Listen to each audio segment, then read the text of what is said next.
Quando o mal surgiu no universo, o mal existia... Tem um lance em filosofia que eu não quero... Vou tentar mastigar para ficar mais fácil. Vocês ouviram o Pondé aqui, com muito mais propriedade do que eu, que chama-se metafísica. Foi a matéria mais difícil que eu estudei em filosofia. Metafísica é a doutrina do ser. Tudo que existe primeiro em potência, depois em ato.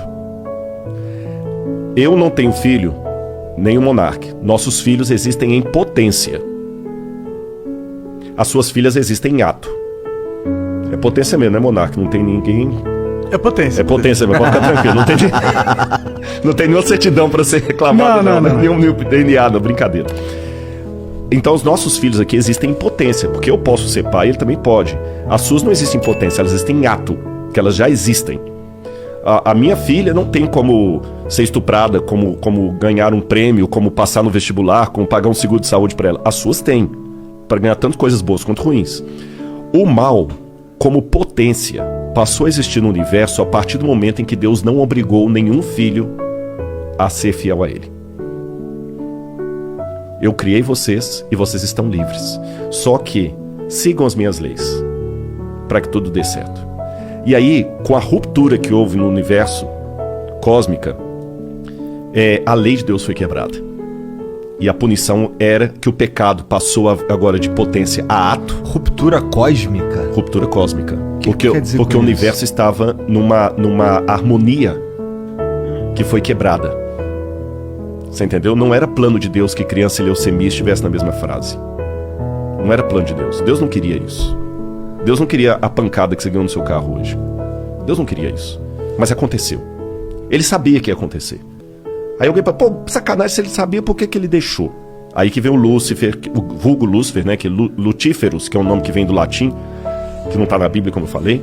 Mas vamos chamar de Lúcifer assim mesmo. Vem o Lúcifer, que faz toda a rebelião e tudo. E a sentença agora é a morte. Aí a segunda pessoa da divindade, que é Jesus, fala assim, tudo bem.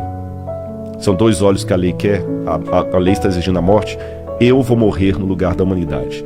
Então, na crença bíblica tradicional, o fato de Cristo morrer na cruz do Calvário, que não foi apenas um carinha que rebelou contra Roma, ele morreu a morte redentora, por isso a gente chama de Cristo Redentor. Ele morreu no lugar do pecador.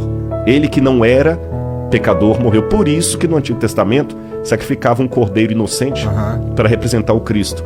Ele morreu. E é graças à morte dele que hoje, se algum de vocês souber uma notícia ruim de morte, eu tenho algo de esperança para falar, concreta, real.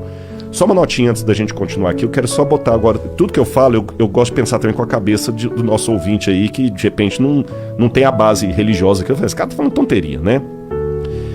Se eu falasse aqui com vocês da teoria de Kardashev, que é Kardashev foi um físico russo, respeitadíssimo, que criou a hipótese que existem civilizações muito avançadas, muito mais avançadas do que a nossa, e cada uma dessas civilizações, ela usa melhor a energia do universo deles. Faz sentido. Né? É o que tá acontecendo com a gente, né? Exatamente. Devagarzinho. Só que ninguém viu essas civilizações. Mas ele fala, existem, elas estão lá, e elas nos observam.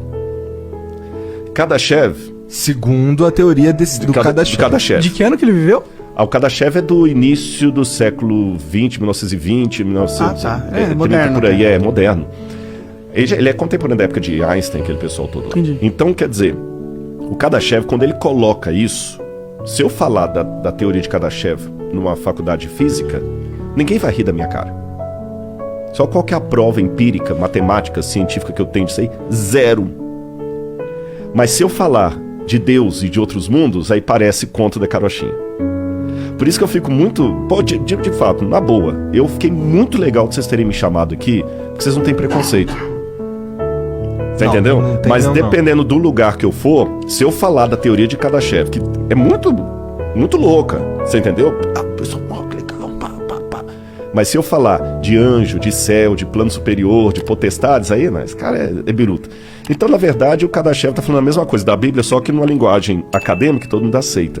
E para mim, como acadêmico, antes de ser pastor ou crente, eu falo para você, faz um sentido medonho o plano da salvação em Cristo Jesus, sabe? Faz um sentido medonho. E ele mudou minha vida, cara.